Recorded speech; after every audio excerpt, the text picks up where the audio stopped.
श्री गजानन विजय अध्याय 11. श्री गणेशाय नमः. हे ओंकार रूपा पशुपती, हे भवानी वरा दक्षिणामूर्ती, ब्रह्मांडात जितुक्या विभूती तितुकी रूपे तुझी देवा. तुझे रूप जे निराकार, जे नेहे यापक चराचर, जे सर्वस्वी आधार अविद्या माया प्रकृतीला, ते स्वरूप जाणावया अशक्य आहे देवराया. म्हणून तू करण्या दया सगुण रूपे धरलीस. जैसे ज्याला वाटत तैसे तो तुला भाग देत. नामामुळे तुझं व्रत भिन्नत्व येना कधीही. शैव तुला शिव म्हणती, ब्रह्म बोलती वेदांती, रामार्जुनाचा सीतापती, वैष्णवांचा विष्णू तू. उपासनेप्रमाणे नावे मिळाली तुझ कारणे, परी तू अभिन्नपणे सर्व ठाईच गवसशी. तू सोमनाथ विश्वेश्वर, हिम केदार ओंकार, श्रीपाद तळी केसाचार, महाकाल तुचके, नागनाथ वैजनाथ, श्री गुणेश्वर वेरुळात. त्र्यंबक तुला म्हणतात गोदावरीच्या तटकी, तू भीमाशंकर मल्लिकार्जुन रामायेश्वर, तू गोकर्ण रूपी शंकर, तू महादेव शिंगणापुरी. त्या कारण माझे असो साष्टांग नमन, माझ्या त्रितापाचे कराहरण, शिग्न करी दीनबंधो. देवा तुम्ही कुबेराला क्षणात धनपती केला, मग माझ्याविषयी का हो पडाला प्रश्न तुम्हाशी गिरिजापते. बाळकृष्णाच्या सदनाशी समर्थ आले दुसरे वर्षी, त्या बाळापुराशी दास नवमी कारणे. सुखलाल बाळकृष्ण या बाळापुरा लागून निश्चम भक्त होते दोन, त्याची सरी नये कोणा. त्यावेळी बरोबर होते पाटील भास्कर, बाळाभाऊ पितांबर, गणू जगदेव दिंडोकार. उत्सव दासनवमीचा सांग झाला तेथे साचा, दैवयोगे भास्कराचा तेथे झाला ओढून. एक कुत्रे पिसाळलेले भास्करा एवढे चावले, तेने लोक इतर भ्याले म्हणते आता हा पिसाळेल. उपाय अवघे व्यवहारिक भास्कराशी केले देख, कोणी म्हणते निशंक डॉक्टर धाडा बोलावणे. भास्कर म्हणे ते अवसरी, वैद्याची ना जरुरी खरी, माझा डॉक्टर आसनावरी बैसला आहे गजानन. त्यांच्याकडे मजला न्यावे, वृत्त अवघे कळवावे, ते सांगतील ते ऐकावे, आपला हे का करू नका. गजाननाच्या समोर आणला पाटील भास्कर, बाळाभाऊने समाचार अवध्या समर्थास श्रुत केला. तो अवधा ऐकून महाराज बदले हसून, हत्या वैर आणि ऋण हे कोणाशी चुकेना. शुक्लालाच्या गायीसाठी द्वाडपणा जो होता पाही, तो या भास्करे लवलाही शेगावी दवडीला. ते तिचे द्वाडपण कुत्रे इथे झाले जाण, तेच चावले येऊन या पाटील भास्कराला. तिचा हरवण्या द्वाडपणा म्हशी आणे केली प्रार्थना, इचे पेवया दूध जाना ऐसा भास्कर मतलबी. दूध पिता वाटले गोड, आता कारे चालले जड, नको ठेवूस पडदाड. वाचुका मी सांग तुला, हे कुत्रे निमित्त झाले तुझे आयुष्य मुळीच सरले. आता पाहिजे प्रयाण केले तू या सोडून मृत्यू लोका. जरी इच्छा असेल मने वाचण्याची तुझं लागुने, तरी तुझे मी यापासून रक्षण वेड्या करीन. परी ती होईना उसनवारे जन्म मृत्यूचे. बाळा खरी या शाश्वताच्या बाजारी, घेणे देणे चालते बोला आता झडकरी. काय तुझा विचार अशी कधी नाही येणार, परमंती जाण तुला. भास्कर बोले त्यावर मी अजान सरतो परी. जयशील अंतरी आपल्या तेच करावे, लेकराचे अवघे हित माता एक ते जाणत. असे एका अभंगात तुकावा बोलले, मी आपले लेकरू म्हणून विनंती कशाच करू. तू अवध्या ज्ञानाचा सागरू, अवघे काही कळते तुला. असे एकता भाषण संतोषले गजानन, खऱ्या प्रती समाधान खरे बोलता हो तसे. कोणी म्हणाले गुरुराया भास्कराशी वाचवा सदाया, या कुत्र्यापासून या तो आपला भक्त अशी. महाराज नदी त्यावर हेच तुझे अज्ञान, अरे वेड्या जन्म मरण हीच मुळी भ्रांती अशी. जन्मेना कोणी मरेना कोणी, हे जाणवया लागोना परमार्थाचा उपयोग जाणे. शास्त्रकारे कथन केले त्यांचा उपयोग करावा, मोह समूळ सोडावा, प्रारब्ध भोग भोगावा निमूटपणे हेच बरे. सचित बालब्ध क्रियामाण हे भोगल्या वाचून, या बद्ध जीवा लागून सुटका होणे मुळीच नशे. पूर्वजन्मी जे करावे ते या जन्मी भोगावे आणि ते भोगण्यासाठी यावे जन्मा या सिद्धांत असे. या जन्मी जे करावे ते पुढच्या जन्मास उरवावे असे किती सांग घ्यावे. फेरे जन्म मृत्यूचे पूर्वजन्मीचे उर्वरित भास्कराचे ना उरले सत्य. तर अवघ्या पुन्हा झाला मुक्त मोक्षास जावया कारणे. म्हणून आग्रह करू नका मार्ग त्याचा अडवू नका. काय भास्करासारखा भक्तराना जन्मे पुन्हा पूर्वजन्मीचे याचे वैर कुत्रे होते निर्धारी. म्हणून ते या बाळापुरी चावते झाले भास्करास. त्याने अवधा आपला डाव येथे साधिला. तैसा जरी शेष उरला द्वेष म्हणे भास्कराच्या तरी तो त्याचा द्वेष करण्यापुढील जन्मास कारण होईल भास्करास. दावा आपला उगावया म्हणून पूर्वजन्मीचे वैर सरले. आता ना काही शेष उरले या भास्कराकारणे भले अवध्या उपाधी निरसल्या. आता मी तिकेच करीतो 2 महिने वाचवितो याला न पिसाळू देतो. श्वाना विषयापासून ते न मी केले जरी हा जन्माला येईल पुन्हा परी. 2 महिने भूमीवरी उरले आयुष्य भोगावया असे ज्ञान ऐकिले ते कित्येकास नाही पटले. मात्र बाळाभाऊ आनंदले त्या बोधाते कोणी. भास्करा तू धन्य धन्य संत सेवा केलीस पूर्ण. सुकले तुझे जन्म मरण काय योग्यता वान तुझी. ऐसा प्रकार झाल्यावरी मंडळी आली शेगाव नगरी. भास्कर बोले मधुरोत्तरी महाराजांच्या भक्तगणा. बाळापुरीची हकीकत सांगे प्रत्येका अद्भुत. माझी विनंती जोडून हात हीच तुम्हा भास्करा म्हणे. महाराज लादले शेगावा याचा विचार करावा. या कीर्तीचा मोल ठेवा भास्करा स्मारक करून. त्यांना स्मारकाची जरुरी नाही ते पुढल्यासाठी पाहे. ते स्मारक साक्षी देई त्यांच्या अमोल सत्त्वाची. पहा आनंदित ज्ञानेश्वर समर्थ सज्जन गडावर पवित्र केले देहूनगर. त्या तुकोबारायाने त्यांची स्मारके त्या ठाया ठेविली भव्य करुणिया. तोच पंथ अनुसराया तुम्ही झटावे मनापावून. ऐसे प्रत्येका सांगत भास्कर राहिला निमांत. परी त्याच्या मनात असे आले एकदा हे मला हो म्हणती माझी एकुणी विनंती. परी शंका येत चित्ती हो म्हणण्याची याची मला. त्याने एकदा ऐसे केले अवध्या लोकांस मिळविले. एके ठाई मठात भले महाराजांच्या परोक्ष. बंकटलाला पाटील हरे मारुती चंद्रभागन कारभारे. जो खंडूच्या दुकानावरी होता कारभार करीत. श्रीपतराव वावीकर ताराचंद्र सावकार आणि मंडळी होती तर नावे कोठवरी सांगावे मिळवून या त्या लोकांना. भास्करे पसार पदरीला माझ्या हातात संबंध उरला 2 महिनेच तुमच्याशी. माझ्या मनी ऐशियास समर्थाचे स्मारक खास भव्य व्हावे वरडात या शेगावा माझारी. तुम्ही हे म्हणतो म्हणा तिने आनंद माझ्या मना. हो निसुके करीन गमना मी वैकुंठा कारणे. संत सेवा कधीही अनाठाई जाणार नाही. इच्छा दयाची ज्या ज्या होई ती संत पुरवती. स्मारक विषय करावे अवध्यांनीच वाखाणावे. पाहून त्या डोलावे प्रत्येकाने आपल्या मने. असे स्मारक करण्याची शपथ व्हा समर्थांचे. ही विनंती अखेरची माझी ती मान्य करा. ते अवध्याने कबूल केले भास्कराचे स्थिराविले. या योगे त्याचे चित्त भरले. रुकरुक मनाची संपली. उत्तरोत्तर आनंदवृत्ती भास्कराची वाढत होती. जैशी लेकरे आनंदती पुढील सणाच्या आशेने. माघ वद्य त्रयोदशीस महाराज बदले भास्करास. चाल त्र्यंबकेश्वरास जाऊ आपण शिवरात्रीला. तो त्र्यंबक राजा कर्पूर गौर भव भवांतक भवानीवर जो आहे झाला स्थिर गोदावरीच्या तटाते. ते ज्योतिर्लिंग मनोहर करी पातकाचे संहार. नको करूस आता उशीर जाऊ गंगा स्नानाला. भास्करा त्या त्र्यंबकेश्वरी पहाड एक ब्रह्मगिरी. जेथे औषधी नाना परी बहुसाल सती उगवलेल्या. त्या ब्रह्मणी गिरीवर स्थित आहेत पहा गहिनीनाथ. त्यांना आहेत अवगत गुणधर्म औषधीचे. वेड्या कुत्र्याच्या विषावरी तेथे औषधी आहे खरी. तिचा उपयोग सत्वरी करून पाहू यदवा. भास्कर म्हणे सद्गुरुनाथा आता औषधी कशा करता. तुमची आहे अगाध सत्ता. औषधी होणे आघडी आपल्या कृपेने भले. विष बाळापरीचं निमाले आयुष्याचे आहेत उरले 2 महिने आता की. म्हणणे वाटे मजप्रती शेगाविसी राहू गुरुमूर्ती. त्र्यंबकेश्वरामाप्रती तुम्हीच आहात साक्षात गोदावरी तुमची चरण.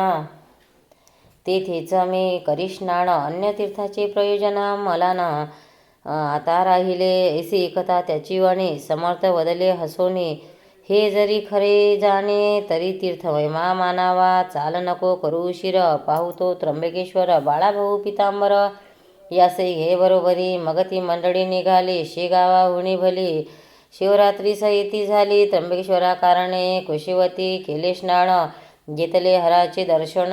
गंगाद्वारा जाऊन पूजन केले गौतमीचे.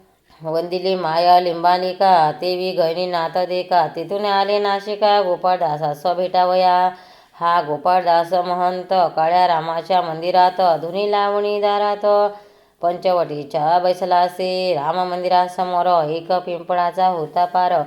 शिष्यासहित साधूवर तेथे जाऊन बैसले. गोपाळदासाचा आनंद झाला, बोलले जवळच्या मंडळीला, आज माझा बंधू आला वरडातून गजानन. जा घ्या त्याचे दर्शन अनन्य भावे करून. माझी ही भेट म्हणून नारळ साखर द्याशी द्या. हा हार घाला कंठात, तो मी एक साक्षात. देह भिन्न म्हणून नेत आम्हा वयती मानू नका. शिष्याने तसेच केले. दर्शन घ्या आले. कंठा माझे घातले दिलेल्या पुष्पहाराला. नारळ आणि खडीसाखर ठेविली स्वामी समोर. ती पाहुन गुरुवर ऐसे बोलले भास्कराला, हा प्रसाद अव्यांस वाटी. परिणव होऊ देई दाटी. माझ्या बंधूची झाली भेटी आज या पंचवटीत. माझे येथील काम झाले, आता नाशिकाचे राहिले. म्हणून पाहिजे तेथे गेले धुमाळ वकिलाच्या घरा. महाराज आले नाशिकात, लोक दर्शना जमले बहुता. बारीक सारीक गोष्टी अमित तेथे असत्या झाल्या. त्या अवध्या सांगता विस्तार होईल. उगीच ग्रंथा म्हणून देतो सावेश आता, त्याची क्षमा करा हो. तेथे रावणे काही दिवस महाराज आले शेगावात. तो अडगावी नेण्यास झामशिंग पातला. त्याने आग्रह केला फार, समर्थ दिले उत्तर. रामनवमी झाल्यावर येऊ आम्ही अडगावा. आता तू जावे परत, अवघा न पडे आग्रहास. झामशिंगामुळीच भक्त निशम होता समर्थांचा. तो आला तैसा परत गेला आपल्या त्या अडगावाला. पुन्हा श्रोत्या येता झाला रामदासीस शेगावी. वस करुणी शेगावात समर्थांना शिष्यासहित आला घेऊन अडगावास. हनुमान जयंती कारणे अडगावी असता समर्थ स्वारी. चमत्कार झाले नाना परी. एके दिवशी 2 प्रहरी भास्कर लोळविला फुपटात. छातीवरी वैसून भास्करा केले तांडण. लोक पाहती दुरून परी जवळ कोणी जाईना. बाळाभाऊ जवळ होता. तो म्हणाला, सद्गुरुनाथा भास्कराशी सोडा आता. बेजार झाला उन्हाने. ते म्हणाले, मास्कर बाळाभाऊ न सोडा कर. माझा हा साक्षात ईश्वर, काय करील ते करू दे. लोकांची वाटती तापड्या दिल्या, मला होता गुदगुल्या. अनुभवाची गोष्टी भल्या, अनुभवीच जाणती. पुढे घेऊन भास्कराशी महाराज आले विराडाशी. त्या अडगाव ग्रामाशी उतरल्या ठिकाणी बाळाभाऊस बोलले, अवघे आता 2 उरले. भास्कराचे दिवस भले, पंचमीला जाईल तो. आज मी जे केले कृत्य तांडण्याचे रानात, ते काय हे तुझं व्रत आले असेल कडून. तुझला भास्कराने मारविले होते छत्रीने. शेगावी माझ्या कराने, ते आहे का ध्यानात.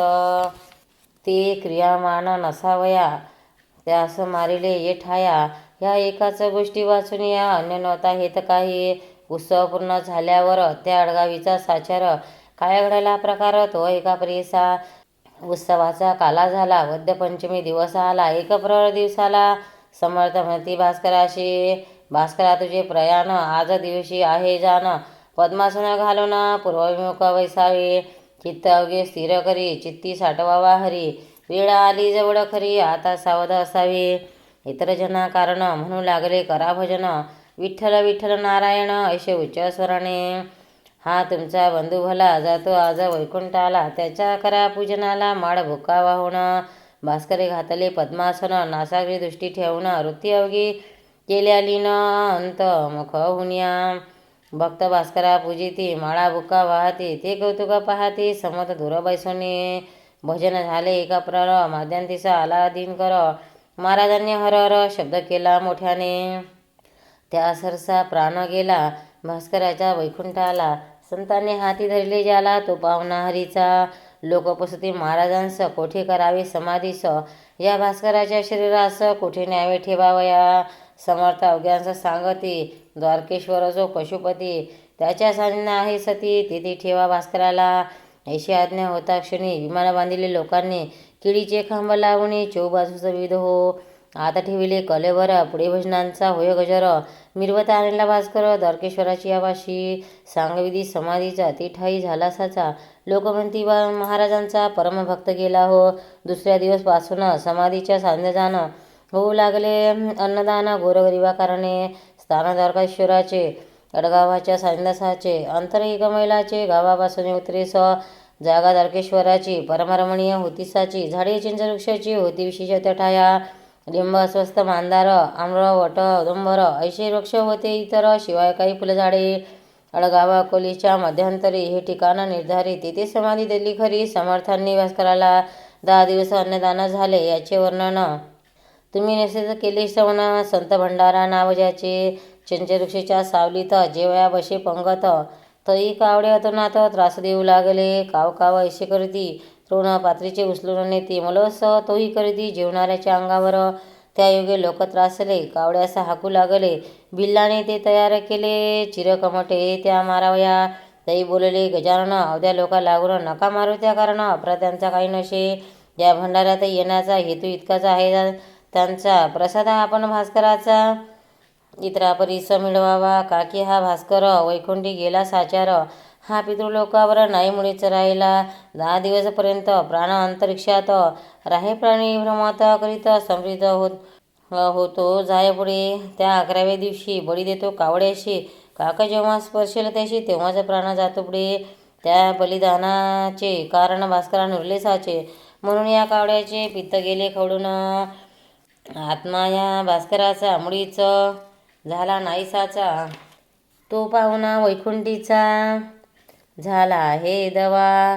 या सोमसूर्य लोकांचे कारण ज्याशी नुरले साचे, म्हणून पिंडदानाचे नुरले पहा प्रयोजन. जयाला ना ऐशी गती, त्याच्यासाठी पिंड देती, कावड्याची वाट पाहती पिंड ठेवणे कलशावर. म्हणणे कावडे रागावले, त्यांनी हे जाणितले, भास्कराने गमन केले एकदम वैकुंठ लोकाला. म्हणून आम्हा प्रसाद त्याचा मिळू द्या हो या भंडाऱ्याचा, ऐसा विचार कावड्याचा दिसतो या कृतीने. तुम्ही त्यास मारू नका, मीच तया सांगितो देखा. अहो जीवांनो माझे एका गोष्ट आता सांगितो जी, तुम्ही उद्यापासनं वज करा हे ठिकाण, ना तरी भास्कर लागून येईल माझ्या कमीपणा. आज प्रसाद घेऊन तुम्ही तृप्त व्हा अवघे जन, मात्र उद्यापासून या स्थळाशी येऊ नका. असे महाराज बोलवले, ते भाविकांशी अवघे पटले. परी कुसंगीत जे का बैसले होते त्या मंडळीत, ती एकमेका लागून म्हणते झाले हसन, हे गजाननाची केली वाणे असताने की निरर्थक. पक्षी कोठे का वागतात मानवाच्या आज्ञेत, पाहू त्याची प्रचित उद्या मुद्दाम येऊनी. हे वेळे काही बोलती, भाविकांना आधी लावती, आपले स्तोम माजविती, संतत्वाचे निरर्थक. अहो साजरे ते बोलावे, जे का पचेल तेच खावे, उसने न कधी आणावे अवसान त्या अंगात. दुसरे दिवशी कुसंगीत मुद्दाम पाहावया आले तेथ, तो एकही न दृष्टीवत पडला त्याच्या कावळा. मग मात्र चकित झाले, समर्थांशी शरण आले. 12 वर्ष ते भले, कावडे न आले श्रोते हो. 14 दिवस झाल्यावर गजानन फिरले माघारे, येथे झाले शेगाव नगरी आपल्या आवृत शिष्यास. श्रोते त्या शेगावात एक गोष्ट घडली अघटित, ती एका सावचित सांगितो मी धवा. होते काळ दुष्काळाचे, म्हणे एका विहिरीचे काम चालले खोदण्याचे, शृंगा ते लावून. वीर 2 पुरुषावर गेली खोल साचार, खडक काळा लागला थोर, गती खुंटली पहारीची. म्हणून भोके करून आत दारू ठासून, शृंगा ते सहाय्य करून काम फोडण्याचे सुरू झाले. चारी बाजूस भोकेचार, केली पहारणे तयार, दारू ठासली अखेर. आता दोऱ्या घालून एरंड पुंगड्या पेटवून सोडल्या चारी दोऱ्यातून, तो मध्येच बैसल्या अडकून. दोऱ्याच्या गाठीवरी पुंगडी जाई खाली जाईना, दारूस विस्तव लागेना, पाणी दम धरेना. आले जवळी शृंगाच्या, तरी कामावरचा मिस्त्री विचार करी अंतरी, शृंगास लागल्या वारी शृंग जाया येईल की. म्हणे गणू जावऱ्याला मिस्त्री तो बोलला, तू दुरून विहिरीला पुंगड्या थोड्या सरकी व आणि तू येई लवकर वरी, पुंगड्या जातील तो वरी, बाराची शेजारी म्हणजे काम होईल त्या पुंगड्या सरकवण्याशी, कोईन धजी जावयाशी. म्हणून हा गणू जावऱ्याशी मिस्त्रीने दटाविले. काय करीतो बिचारा, दरिद्री होती तयाच्या पदरा, ज्याच्यावरी चाले जोरा. यज्ञास बळी बोकड्याचा, हा गणू जावऱ्याची निष्ठा समर्थावरीसाची. आज्ञा होती मिस्त्रीची, गणू आत उतरला, एक पुंगडी सरकाविली, ती तत्काळ तडा गेली. दारूप्रती जाऊन भिडले, गणू आत सापडला, दुसरीस तो घाली हात, पुंगडी सरकाविण्यापत. तो पहिला सुरुंग उडवला सत्य, मग काय विचारता. गणू म्हणे विहिरीतून समर्था हे धावून, माझ्या हाता रक्षण तुझ्या विना कोण करी. विहिरी माझी धुराचा, डोंबा आला होता साचा, दुसरा सुरुंग पेटवण्याचा. अवधी उरला थोडका, तो गणू जावऱ्या भली खापर हाती लागली. त्या कपारीत बैसली स्वारी गणू जावऱ्याची, एका मागून एकाने पेट घेतली, शृंगाने उडले. शृंग ऐसे तिने दगड पारवा निघाले. लोक जे का होते वरती, ते बोलले अशी रीती, बहुधा मिळेल अशील मुक्ती. विहिरी माझी गणूला छिन्नभिन्न शरीर, झाले असेल साचार, डोकावणी पाती नारी नर. आत गणू जावऱ्याला तो कोठे दिशेना, जनांच्या नाना कल्पना, दगडाप्रमाणे गणू जाना उडला असेल बाहेर. त्याचे असमंत भागात कोठेतरी असेल प्रेत, पडलेले त्या शोधण्याप्रत माणूस कोणी पाठवा. मिस्त्रीचा शब्द ऐकला, आतून गणू बोलला, अहो मिस्त्री नाही मेला, गणू आहे विहिरीत. गजाननाच्या कृपेने मी वाचलो या ठिकाणी, बसलो आहे दडून. या पहा कपारीत, परी कपारीच्या तोंडाला मोठा धोंडा पडला, त्यामुळे बाहेर मला येता येत नाही की. गणूचे शब्द ऐकिले लोक अवघे आनंदले, लोक खाली उतरले तो धोंडा सरकवण्यास. 10-5 जणांनी धोंडा सरकविला पहारीने, गणूस बाहेर काढवणे येऊन आले वरती. वरती येताच गावात गणू गेला पडत पडत समर्थाच्या मठात. समर्थ दर्शन घेवया, गणू दर्शन येता क्षणी बोलले त्या कैवलदानी, गण्या कपारीत बसून किती धोंडे उडवलेस, त्यात मोठा धोंडा तुला रक्षणास येऊनी बसला कपारीच्या तोंडाला, म्हणून तू वाचलास. पुन्हा ना असे साहस करी, पुंगड्यावरून सुटल्या परी, मध्येच तिला जाऊ न करी. कशाचाही प्रसंग धरून हे जा तुझे गंडांतर, आज निमाले साचार. गणुगती पहावया इतर, लोक आले शेगावीचे. गणू म्हणे सद्गुरुनाथा, शृंगचारी पिटला तूच मला देऊन हाता, कपारीत बैसविले म्हणून मी वाचलो. तुझे पाय पाहवया आलो, ना तरी असतो मेलो. विहिरी माझी गुरुराया, ऐसे गजाननाच्या कृपेने महिमान आहे थोरसाचे. हे साकल्य वर्णमयाचे मशीन आहे सामर्थ. श्री दासगणू विरचित या श्री गजानन विजय नामे ग्रंथ लधाव भाविका प्रत. हीच हिची दासगणू शुभ भवंतु. श्री हरिहरार्पणमस्तु. इति श्री गजानन विजय ग्रंथस्मै 19 समाप्त. श्री समर्थ सद्गुरु गजानन महाराज की. भक्तांना व्हिडिओ आवडल्यास व्हिडिओला लाईक करा, शेअर करा, सबस्क्राईब करा. तसेच बाजूला असलेल्या बेलवर क्लिक करा, म्हणजे याच्यापुढील सर्व व्हिडिओ तुम्हाला सर्वात आधी मिळत जातील. जय श्री कृष्ण.